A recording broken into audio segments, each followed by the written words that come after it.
আসসালামু আলাইকুম ওয়া রাহমাতুল্লাহি ওয়া বারাকাতুহু। ইন্নাল হামদালিল্লাহ নাহমাদুহু ওয়া নুসাল্লি আলা রাসূলিল কারীম, আম্মা বাদ। আল্লাহ পাকের নিকট লাখো কোটি শুকরিয়া যে মহান আল্লাহ তাআলা আমাদেরকে পবিত্র শুক্রবার জুমার দিন জুমার নামাজ আদায় করার জন্য মসজিদে আসার মতো তৌফিক দান করেছেন। এই জন্য মহান আল্লাহর নিকট শুকরিয়া আদায় করি আলহামদুলিল্লাহ।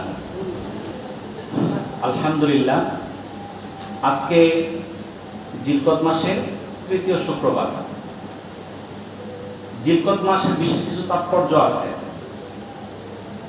আল্লাহ তাআলা বলেন, প্রকৃতপক্ষে আল্লাহর কাছে মাসের সংখ্যা 12টি, যা আল্লাহর কিতাব অনুযায়ী সেই দিন থেকে চালু আছে যেই দিন আল্লাহ তাআলা আকাশমণ্ডলী ও পৃথিবী সৃষ্টি করেছিলেন। এর মধ্যে 4টি মাস মর্যাদাপূর্ণ। এটাই দিন এবং সহজ সরল দাবি। সূরা তাওবা 36 নম্বর আয়াতের অর্থ। এই আয়াতে আল্লাহ তাআলা বলে দিলেন, পৃথিবীর সৃষ্টির থেকে 12 মাসের বছর, আর এই 12টি মাসের মধ্যে 4টি মাসকে আল্লাহ তাআলা বিশেষ সম্মানিত করেছেন। এই 4টি মাস কি কি? জিলকদ, জিলহজ, মুহররম আর রজব। তাহলে 4টি মাস, 12টি মাসের মধ্যে 4টি মাসের সম্মান অনেক বেশি। এর মধ্যে আমরা যেই মাসে আছি এই মাসটা একটা সম্মানিত মাস, জিলকদ। এই মাসটা এতই সম্মানিত, যখন আইয়ামের জাহেলিয়াতের যুগ ছিল তখনও এই 4টা মাসের মধ্যে কোনো যুদ্ধ বিগ্রহ ঝগড়া বিবাদ হতো না। তাহলে এরকম একটা সম্মানিত মাসে আমরা আছি, যে মাসটা তৃতীয় শুক্রবার চলতেছে, সামনে আরেকটি শুক্রবার আছে, আর এরপরে আসতেছে একটা পবিত্র মাস যার নাম হলো জিলহজ। সেটা হলো সম্মানিত মাস। 4টা সম্মানিত মাসে 3টা সম্মানিত মাস একটা না, জিলকদ, জিলহজ, মুহররম, আর একটা মাস আলাদা রজব। তো যেহেতু সামনে জিলহজ মাস, তাহলে জিলহজ মাসের আমল সম্বন্ধে কিছু আলোচনা করব ইনশাআল্লাহ। রাসূলুল্লাহ সাল্লাল্লাহু আলাইহি সাল্লাম বলেন, আল্লাহ তাআলা তাদের জীবনকে আলোকিত করুক যারা আমার কথা শুনে অন্তরে ধারণ করে এবং অন্যের কাছে পৌঁছে দেয়। এটা সুনানে আবু দাউদের 3660 নম্বর হাদিস। আল্লাহ রাসূল সাল্লাল্লাহু আলাইহি সাল্লাম কি বলে গেলেন? যারা আমার কথাগুলো শুনে অন্তরে ধারণ করে, মনে রাখে, অন্যের কাছে পৌঁছে দেয়, তাদের অন্তরটা আলোকিত হোক। এটা আল্লাহ রাসূল দোয়া করে গেছেন। তাহলে আমরা যে কথাগুলো আজকে আমরা শুনবো এগুলো মনে রাখার চেষ্টা করব এবং অন্যের কাছে পৌঁছে দেওয়ার চেষ্টা করব। তো যেহেতু জিলকদ মাস শেষ পর্যায়ে, আজকে তৃতীয় শুক্রবার, আর একটা শুক্রবার আছে, এরপরেই হচ্ছে জিলহজ মাস। তাহলে জিলহজ মাসের আমলগুলো আমাদের জানা দরকার। জিলহজ মাসে অনেকগুলো আমল আছে। আব্দুল্লাহ বিন আব্বাস রাদিয়াল্লাহু তাআলা আনহু থেকে বর্ণিত, তিনি বলেন, রাসূলুল্লাহ সাল্লাল্লাহু আলাইহি সাল্লাম বলেন, এই 10 দিনের আমলের মতো অন্য কোনো নেক আমল আল্লাহর কাছে এত প্রিয় নয়। সাহাবীগণ বললেন, আল্লাহর পথে জিহাদও নয়? আল্লাহ রাসূল বললেন, না, আল্লাহর পথে জিহাদও নয়, তবে ওই ব্যক্তি যে জীবন ও সম্পদ নিয়ে জিহাদের জন্য বের হয়ে যায় আর কোনোদিন ফিরে আসে না। এটা সুনানে আবু দাউদের 2438 নম্বর হাদিস এবং সহিহ বুখারীর 969 নম্বর হাদিস। তাহলে এই হাদিসটা বর্ণনা করছেন আব্দুল্লাহ বিন আব্বাস রাদিয়াল্লাহু তাআলা। এই হাদিস আল্লাহ রাসূল বললেন, এই জিলহজ মাসের প্রথম 10 দিনের আমল, এই আমলের মতো প্রিয় আমল আল্লাহ তাআলার কাছে আর কোনোটাই না। তখন একজন সাহাবী আল্লাহ রাসূলকে জিজ্ঞাসা করলেন, আল্লাহর পথে যদি জিহাদ করি সেটাও কি 10 দিনের চেয়ে বেশি গুরুত্বপূর্ণ না? আল্লাহ রাসূল বললেন, না, তবে ব্যতিক্রম কারা? যারা আল্লাহর রাস্তায় জানমাল নিয়ে বের হয়ে গেছে আর কখনো ফিরে আসে না, অর্থাৎ শহীদ হয়ে গেছে, তাদের আমলটাই শুধু এই 10 দিনের চেয়ে উন্নত, এর চেয়ে 10 দিনের চেয়ে দামি। তাহলে আমরা তো জিহাদ করে শহীদ হতে পারবো না, তাহলে আমাদের জন্য কিন্তু এর চেয়ে বড় আমল আর নাই। তাহলে সেটা আমাদের অত্যন্ত সন্নিকটে। তো এই পবিত্র জিলহজ মাসে আমাদের যে কয়েকটা আমল আছে, এই আমলগুলো আমরা সবাই করার চেষ্টা করব। প্রথম আমল হচ্ছে, জিলহজ মাসে প্রথম আমল বেশি বেশি জিকির করা, আল্লাহর স্মরণ করা, বেশি বেশি নেক আমল করা। যেহেতু জিলহজ মাসের 10 দিনের ফজিলত অন্য মাসের চেয়ে অনেক বেশি, এই জন্য আমাদের নেক আমলের পরিমাণ বাড়াইতে হবে। আমরা যেই নেক কাজগুলো অন্য মাসে করি, ওই মাসের চেয়ে আমরা চেষ্টা করবো এই মাসে বেশি নেক আমল করার জন্য। আমরা 5 ওয়াক্ত নামাজ পড়ি, আমরা এই মাসে 2 রাকাত নফল নামাজ বেশি পড়লাম, আমরা ভালো কিছু কাজ করলাম, মন্দ কাজ থেকে বিরত থাকা, চেষ্টা করা অন্য মাসে যে আমাদের দ্বারা 2-4টা মন্দ কাজ হয়ে যায়, এই মাসের জন্য আমার দ্বারা কোনো মন্দ কাজ না হয়। এই মাসের আরেকটা বিশেষ আমল হলো হজ করা। যাদের সামর্থ্য আছে তাদের হজ করা। যারা এই বছর হজের নিয়ত করছে অনেকে চলে গেছে, বাকিরা চলে যাবে। আমাদের যাদের সামর্থ্য আছে আমাদের পরবর্তীতে যাওয়ার চেষ্টা করা। জিলহজ মাসের আরেকটা গুরুত্বপূর্ণ আমল হলো কুরবানি করা। যাদের সামর্থ্য আছে তাদের জিলহজ মাসে কুরবানি করা। জিলহজ মাসের 10, 11, 12 এই 3 দিনের যে কোনো দিন কোনো ব্যক্তির মালিকানায় নিত্য প্রয়োজনের অতিরিক্ত 7.5 ভরি স্বর্ণ বা 52.5 তোলা রূপা এই পরিমাণ সম্পদ যদি তার হাতে থাকে তার উপর কুরবানি করা ওয়াজিব। এটা নারী হোক আর পুরুষ হোক প্রত্যেকের উপর ওয়াজিব। এটা ইবনে মাজাহ 226 নম্বর হাদিস। তাহলে জিলহজ মাসের 10, 11, 12 এই 3 দিনের মধ্যে যদি কারো এই পরিমাণ সম্পদ থাকে, যেই সম্পদ দিয়া 7.5 ভরি স্বর্ণ অথবা 52.5 তোলা রূপা, যেটা কাছে আসে 7.5 ভরি স্বর্ণের দাম অনেক, প্রায় 7.5 লক্ষ টাকা, কিন্তু 52.5 ভরি রূপার দাম কিন্তু কম, 1 লক্ষ টাকার কাছাকাছি বা আরো কম। যদি তার নিত্য প্রয়োজনের জিনিস ছাড়া এই পরিমাণ সম্পদ তার কাছে থাকে তাহলে তার উপর কুরবানি করা ওয়াজিব। সেটা টাকা হিসেবে থাকতে পারে, ধান হিসেবে থাকতে পারে, কিংবা স্বর্ণরূপা হিসেবেও থাকতে পারে, কিংবা সবটি মিলায় থাকতে পারে। হয়তো 2 ভরি স্বর্ণ আছে, সঙ্গে 1 লক্ষ টাকা আছে, সঙ্গে 50 মণ ধান আছে, এরকম মিলা যদি এই নিসাব পরিমাণ সম্পদ তার এই 3 দিনের মধ্যে যে কোনো দিন থাকে তাহলে সে নারী হোক আর পুরুষ হোক তার জন্য কুরবানি করা ওয়াজিব। তাহলে কুরবানি যদি আমরা করতে চাই আমাদের আগে থেকে প্রস্তুতি নিতে হবে, নিয়ত করতে হবে যে আমরা কুরবানি করবো। কারণ 1 দিন 2 দিন আগে আমরা প্রস্তুতি নিতে সব টাকা আমি করতে পারবো না। আসলে ইচ্ছা করলে কুরবানি করা যায়, কারণ এখন দেখা যায় যে আমরা ওই ঈদের আগে নিজেরা মিলে গরু জবাই করে দেয় 4,000-5,000 টাকা ভাগ করে একজন নেই। তো কুরবানি আমরা যদি নিয়ত করি যে আমরা ছোট কুরবানি করলাম, 7 জনে মিল্লা করলাম, তাহলে 7 জনে মিল্লা 70-75 হাজার টাকা গরু পাওয়া যায়। ছোট গরু কিনলে বয়স 2 বছর হইলেই হইল। তো এরকম গরু কিনে যদি 7 জন ভাগ করে দেয় 10-15 হাজার টাকা কুরবানি করা যায়। এই জন্য যদি কারো সামর্থ্য থাকে, যার সামর্থ্য কম আছে সে কমের মধ্যেই করবে, যার সামর্থ্য বেশি আছে বেশির মধ্যেই করবে। তাহলে আমাদের উচিত হলো যাদের সামর্থ্য আছে তারা কুরবানির জন্য প্রস্তুত হওয়া। হযরত যায়েদ ইবনে আরকাম রাদিয়াল্লাহু তাআলা আনহু বর্ণনা করেন, রাসূলুল্লাহ সাল্লাল্লাহু আলাইহি ওয়াসাল্লামের কাছে সাহাবাগণ বললেন, হে আল্লাহর রাসূল, এই কুরবানি কি? উত্তরে তিনি বললেন, তোমাদের পিতা ইব্রাহিম আলাইহিস সালামের সুন্নাত। তারা পুনরায় বলেন, হে আল্লাহর রাসূল, তাতে আমাদের জন্য কি কোনো সওয়াব রয়েছে? রাসূলুল্লাহ সাল্লাল্লাহু আলাইহি ওয়াসাল্লাম বললেন, কুরবানির পশু প্রতিটি পশমের বিনিময়ে সওয়াব রয়েছে। তারা আবারও প্রশ্ন করলো, হে আল্লাহর রাসূল, ভেড়ার লোমের হুকুম কি? এটা তো গণনা করা সম্ভব নয়। রাসূলুল্লাহ সাল্লাল্লাহু আলাইহি ওয়াসাল্লাম বললেন, ভেড়ার প্রতিটি পশমের বিনিময়েও সওয়াব রয়েছে। ইবনে মাজাহ 226 নম্বর হাদিস। অর্থাৎ আল্লাহ রাসূলকে সাহাবীরা জিজ্ঞাসা করতেছিলেন, এই যে কুরবানি এটা আমরা কেন করব? এটা কি? আল্লাহ রাসূল তো দিলেন, হলো তোমাদের পিতা ইব্রাহিম আলাইহিস সালামের সুন্নাত। যে কুরবানিটা পশু, যে পশুটা কুরবানি করা হবে এই পশুর গায়ে যতগুলো লোম আছে ততগুলো তার নেকি দেওয়া হবে।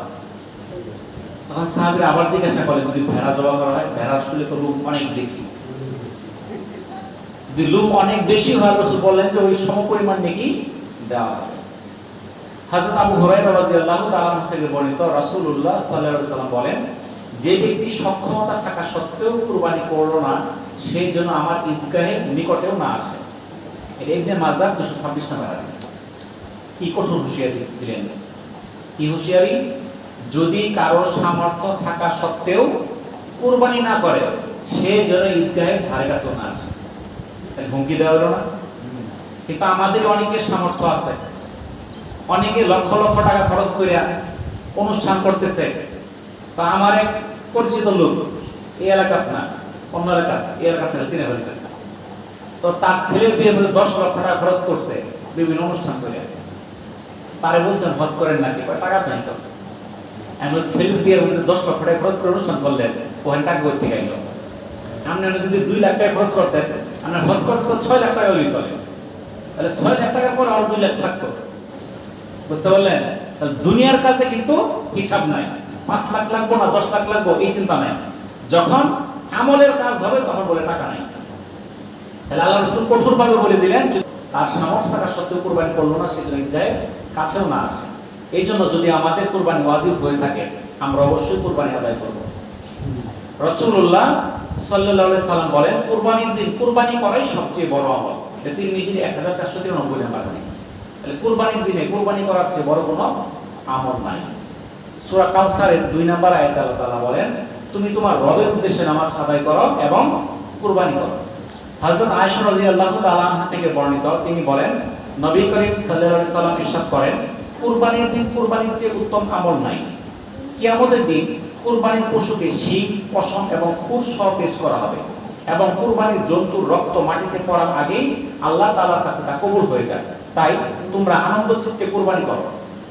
অর্থাৎ এই কুরবানির পশুটা আমরা জবাই করে খেয়ে ফেলতেছি, কিন্তু আল্লাহ রাসূল জানিয়ে দিলেন, এটা কিয়ামতের দিন এই পশুটা যেরকম এই দুনিয়াতে আমরা শিং, পশম, লেজ যেভাবে সহ আমরা দেখি, ঠিক ওইভাবেই ওখানে কি হবে, আমাদের সামনে আসবে, উপস্থাপন করা হবে সেই পশুটাকে। আর আমরা যখন কুরবানিটা করি, কুরবানির রক্তটা মাটিতে পড়ার সাথে সাথে আল্লাহ তাআলা কুরবানিটা কবুল করে নেন। তো যারা কুরবানি করবে তাদের কিছু বিশেষ আমল আছে। যারা নিয়ত করছে যে আমরা এই বছর ঈদের মধ্যে কুরবানি করব, তাদের কিছু নিয়মটা কি? উম্মু সালামা রাদিয়াল্লাহু তাআলা আনহা থেকে বর্ণিত, রাসূলুল্লাহ সাল্লাল্লাহু আলাইহি সাল্লাম বলেন, তোমরা যখন জিলহজ মাসের চাঁদ দেখবে, তখন তোমাদের মধ্যে যে কুরবানি দিতে চায় সে যেন কুরবানি করার আগ পর্যন্ত চুল, পশম এবং নখ কাটা থেকে বিরত থাকে। এটা সহিহ মুসলিমের 1977 এবং 3656 নম্বর হাদিস। তাহলে যারা কুরবানি করবে তাদের উচিত কি, যেদিন জিলহজ মাসে চাঁদ উঠবে সেদিন থেকে কুরবানি করার আগ পর্যন্ত চুল কাটা, নখ কাটা, পশম কাটা এগুলো থেকে বিরত থাকবে। তাহলে সম্ভবত জিলহজ মাসে চাঁদ ওঠার সম্ভাবনা সামনে যে শুক্রবার, তারপরে শুক্রবার জিলহজ মাসে চাঁদ উঠবে। এই সামনে শুক্রবারের পরের শুক্রবার। আমি আজকেই বলতেছি, কারণ আমি এখানে মাসে আসি একবার, অর্থাৎ ঈদের আগে হয়তো আর আসা হবে না, এই জন্য আগে বলে দিতেছি। তাহলে আমাদের সামনের শুক্রবারের পরের শুক্রবারে সম্ভবত জিলহজ মাসে চাঁদ উঠবে। তাহলে সেদিন থেকে আমরা নখ, চুল এগুলো আমরা কাটবো না, এর আগে আমরা সেগুলো কেটে ফেলবো। তো এটা কাদের জন্য? যারা কুরবানি করবে তাদের জন্য। এখন কেউ যদি কুরবানি না করে, তবুও যদি এই সুন্নতটা আদায় করে, তার কিন্তু গুনাহ হবে না। তার সামর্থ্য নাই, সে করতে পারে না, কিন্তু আমলটা তো করতে পারে। এই জন্য আমরা জিলহজ মাসের আগে নখ, চুল আমরা কেটে দেব। জিলহজ মাসে একটা বিশেষ আমল, বেশি তাহমিদ ও তাহলিল পড়া। ইমাম বুখারী রাহিমাহুল্লাহ থেকে বর্ণিত, আব্দুল্লাহ বিন ওমর রাদিয়াল্লাহু তাআলা আনহু ও আবু হুরায়রা রাদিয়াল্লাহু তাআলা আনহু জিলহজ মাসের প্রথম 10 দিন বাজারে যেতেন আর তাকবীর বলতেন, আর লোকজন তাদের তাকবীরের সাথে সাথে তাকবীর পড়তো। জিলহজ মাসের 9 তারিখ থেকে 13 তারিখ পর্যন্ত এই তাকবীরটা বলা ওয়াজিব। এই যে আল্লাহু আকবার, আল্লাহু আকবার, লা ইলাহা ইল্লাল্লাহ, আল্লাহু আকবার, আল্লাহু আকবার, ওয়ালিল্লাহিল হামদ, এটা জিলহজ মাসের আমল। 9 জিলহজ ফজর থেকে 13 জিলহজ আসর পর্যন্ত প্রত্যেক নামাজের পরে পুরুষদের উচ্চ স্বরে আর মহিলাদের মনে মনে পড়া ওয়াজিব। ওয়াজিবের গুরুত্ব ফরজের পরে সুন্নতের চেয়ে বেশি। সাধারণত যারা জামাতে পড়ে ওদের পড়া হয়ে যায়, কারণ ইমাম সাহেব তো জোরেই পড়ে, তখন যারা জামাতে মুসল্লি আছে তারা কিন্তু শুনে শুনে পড়ে। কিন্তু যারা বাড়িতে থাকে মহিলা, তারা তো আর মসজিদে আসে না, তারা জানে না। এই জন্য যখন 13 জিলহজ হবে, যারা তারা মসজিদে আসে না, আপনার দায়িত্ব বাড়িতে বলে দেওয়া, যেন তারা 5 ওয়াক্ত নামাজের পরে এই তাকবীরটা পড়তে থাকে। জিলহজ মাসে একটা গুরুত্বপূর্ণ আমল হলো আরাফার দিনে রোজা রাখা। আরাফা কোন দিন? 9 জিলহজ, যেদিন হজ হয়, সেটা হলো আরাফার দিন। আম্মা জান আয়েশা রাদিয়াল্লাহু তাআলা আনহা থেকে বর্ণিত, রাসূলুল্লাহ সাল্লাল্লাহু আলাইহি সাল্লাম বলেছেন, আল্লাহ তাআলা আরাফার দিবসের চেয়ে অন্য কোনো দিন এত অধিক সংখ্যক মানুষকে জাহান্নাম থেকে মুক্তি দেন না। তিনি নিকটবর্তী হন এবং তাদেরকে নিয়ে ফেরেশতাদের সামনে গর্ব করেন এবং বলেন, এরা কি চায়? এরা কি চায় এটা প্রশ্ন করে। সহিহ মুসলিমের 1438 নম্বর হাদিস। আব্দুল্লাহ ইবনে কুরাত রাদিয়াল্লাহু তাআলা আনহু থেকে বর্ণিত, রাসূলুল্লাহ সাল্লাল্লাহু আলাইহি সাল্লাম বলেন, আল্লাহর নিকট দিবসসমূহের মধ্যে সবচেয়ে শ্রেষ্ঠ দিন হলো কুরবানির দিন, আর তার পরবর্তী 3 দিন। এটা সুনানে আবু দাউদের 1765 নম্বর হাদিস। তাহলে দিনগুলোর মধ্যে শ্রেষ্ঠ দিন কোনটা? কুরবানির দিন। আর তার পরবর্তী আরো 3 দিন। আর শ্রেষ্ঠ রাত কোনটা? লাইলাতুল কদর। আবু কাতাদা রাদিয়াল্লাহু তাআলা থেকে বর্ণিত, রাসূলুল্লাহ সাল্লাল্লাহু আলাইহি সাল্লাম বলেন, আরাফার দিনে রোজা রাখা সম্পর্কে জিজ্ঞাসা করা হলে রাসূলুল্লাহ সাল্লাল্লাহু আলাইহি সাল্লাম বলেন, আমি আল্লাহর কাছে আশাবাদী ইহা পূর্ববর্তী 1 বছর এবং পরবর্তী 1 বছরের গুনাহ কাফারা হবে। এটা সহিহ মুসলিমের 1163 নম্বর হাদিস। আরাফার দিনের একটা রোজা যে রাখতে পারবে, এই রোজাটা নফল রোজা, এই একটা রোজা রাখার বিনিময়ে আল্লাহ তাআলা তার পিছনের 1 বছরের গুনাহ আর সামনের 1 বছরের গুনাহ মাফ করে দিবেন। এর চেয়ে সহজ কিছু আছে? মাত্র একটা দিন যে আরাফার দিন রোজা রাখবে, তার পিছনের 1 বছর, সামনে 1 বছর, 2 বছর গুনাহ মাফ হবে। তাহলে আমাদের নিয়ত করতে হবে আমরা আরাফার দিন রোজা রাখবো। কারণ আরাফার দিন কোন দিন? কোন আলেমদের মতে আমাদের দেশে 9 জিলহজ যেদিন, সেই দিন রোজা রাখতে হবে।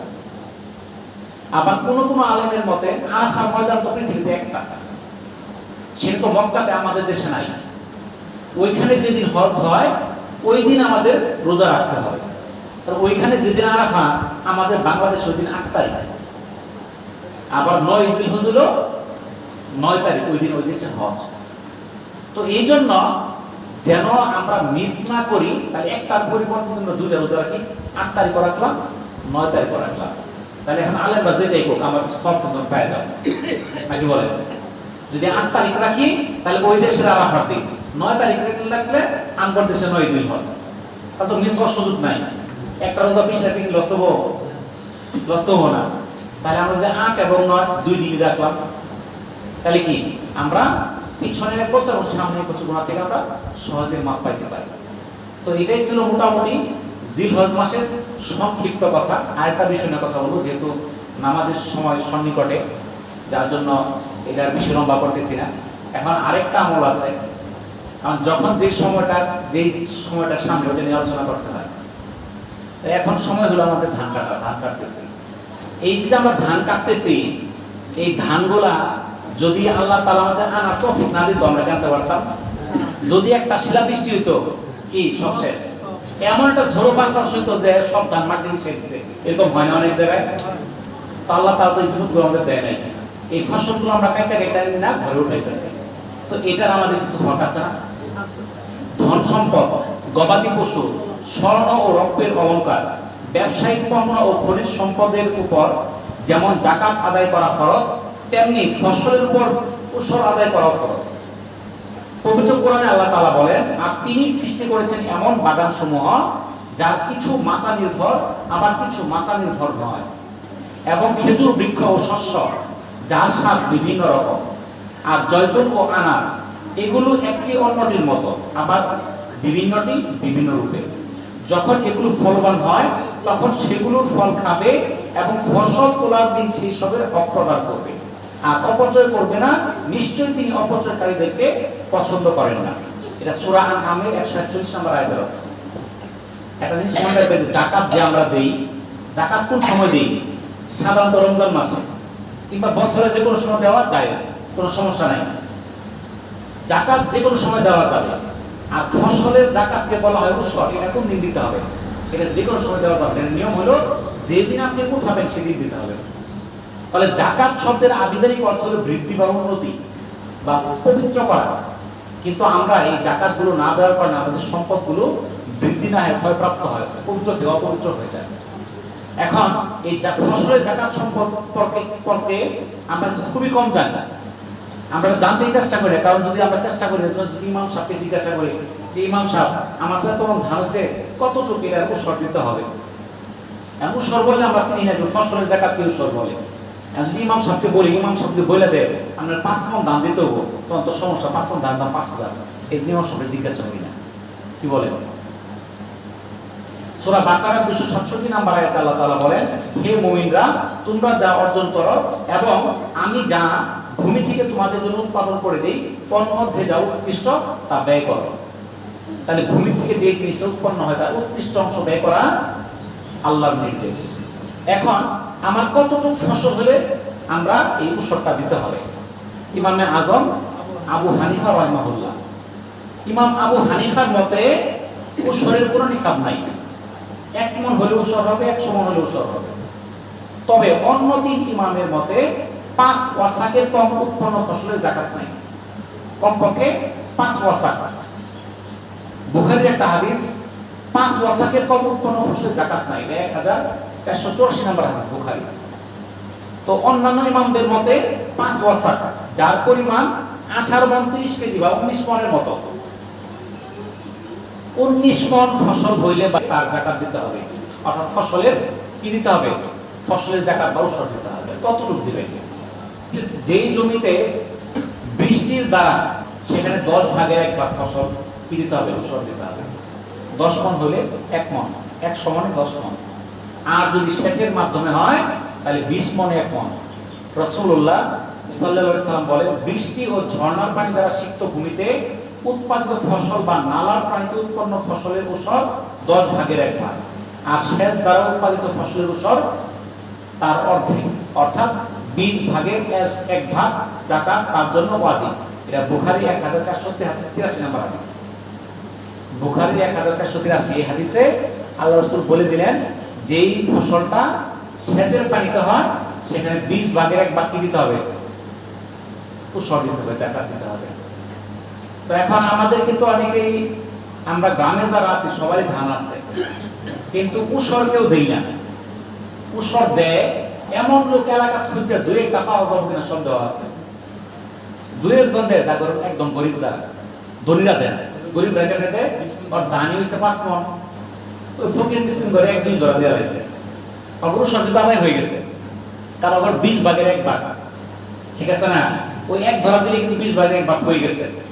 কিন্তু যার ধনী তার তো 100 মণ ধান হয়েছে, 100 মণে 20 ভাগের 1 ভাগ কত? 5 মণ। সে দিছে 4 ধরা, তাহলে কিন্তু তার উসর আদায় হয়েছে? তার উসর কিন্তু আদায় হয় নাই। তাহলে এই উসরটা সম্পর্কে আমরা অনেকেই কিন্তু জানি না। আর এই উসর না দেওয়ার কারণে আমাদের সম্পদের মধ্যে বরকত আসে না। আল্লাহ রাসূল বলছেন, এই পৃথিবীতে যত আর্থিক বিপর্যয় আছে এর একটা কারণ যাকাত না দেওয়া। যদি প্রত্যেকটা মানুষ সঠিকভাবে যাকাত দিত, দেশে কোনো ধনী মানে কোনো গরিব মানুষ থাকতো না।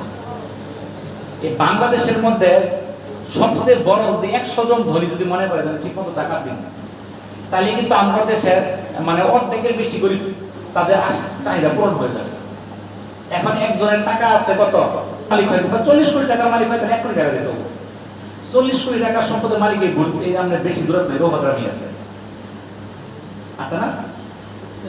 তাহলে যদি 1 কোটি টাকা যাকাত দেয়, এই এলাকার গরিব থাকবো? বলবো দেখি। কিন্তু যদি আপনি আমি এই উসরের সম্পদ আমরা দান না করি, না দেই, আল্লাহ কিন্তু ঠিকই আমাদের কাছ থেকে ছিনাই নেবে। তখন কিন্তু আমরা দিতে বাধ্য। যদি একটা জরুরি কোনো সমস্যা হয়, দেখা গেল একটা অ্যাক্সিডেন্ট হয়েছে, একটা অসুস্থতা হয়েছে, একটা হঠাৎ কোনো দুর্ঘটনা ঘটে গেছে, তখন 20,000, 50,000, 1 লাখ টাকা খরচ করে ফেলি। তখন কিন্তু এই চিন্তা করি না ধান কয় মণ হয়েছে। কিন্তু আপনি যদি সঠিকভাবে উসর আদায় করেন, যাকাত আদায় করেন, আপনার সম্পদ বেড়ে যাবে, সম্পদের বৃদ্ধি পাবে। এই জন্য আমরা যে ফসলগুলো উঠাইছি, আমরা প্রত্যেকেই সম্পদের হিসাব করে, কতটুকু ধান হয়েছে হিসাব করে, আমরা 20 ভাগের 1 ভাগ আমরা এটা কি করবো? উসর হিসেবে দান করে দিব। এটা কোন জায়গায় দান করা যাবে? উসরের এই ধানটা কিন্তু মসজিদে দেওয়া যাবে না, এটা দিতে হবে ফকির মিসকিন এতিম অসহায় যারা যাকাত খাওয়ার যোগ্য, যারা যাকাত খাওয়ার যোগ্য তাদেরকে দিতে হবে। আর আমরা মসজিদের মধ্যে কিন্তু যারা ধান উঠাই, এই ধানটা দিব আমরা সাধারণ দান হিসেবে, যাকাতের না, ওইটারও সাধারণ। আমার অনুরোধ থাকবে আপনাদের এই ফসলের পরিমাণটা ইমাম সাহেবের কাছে পরামর্শ করে আপনার কতটুকু উসর হয়েছে তা জানিয়ে দিবেন। সেটা আমার মাদ্রাসা দিতে পারেন, অন্য জায়গায় দিতে পারেন, গরিবও দিতে পারেন, কিন্তু আপনি হিসাব করে দিবেন। যদি হিসাব করে না দেন, তাহলে আপনার ওই যে উসরের যে ধানের অংশটা, সেটা আপনার ভালো ধানের সঙ্গে মিশে গেল, বরকত শেষ হয়ে গেল। এবং উসরের ধানটা নিয়ম হলো আলাদা করে রাখা। আমরা কিন্তু ধান সব মাথা উঠায় রাখি, যখন মসজিদে আসে 2 ধরা দিয়ে দিই, মাদ্রাসা আসলে 2 ধরা দিয়ে দিই, কিন্তু উসরের বিধান হলো আপনি যখন ফসল সংগ্রহ করবেন মাইক বা 20 ভাগের 1 ভাগ আলাদা করে নেবেন। তো আপনার কতটুকু উসর হয়েছে ইমাম সাহেবের কাছে জিজ্ঞাসা করে হিসাব করে আপনারা ইনশাআল্লাহ সেটা পরিশোধ করবেন। তাহলে আল্লাহ তাআলা আমাদের এই সম্পদের মধ্যে বরকত বাড়ায় দিবে। আল্লাহ তাআলা আমাদেরকে আমল করার তৌফিক দান করুন। ওয়া আখিরু দাওয়ানা আলহামদুলিল্লাহি রাব্বিল আলামিন। আসসালামু আলাইকুম ওয়া রাহমাতুল্লাহি ওয়া বারাকাতুহু।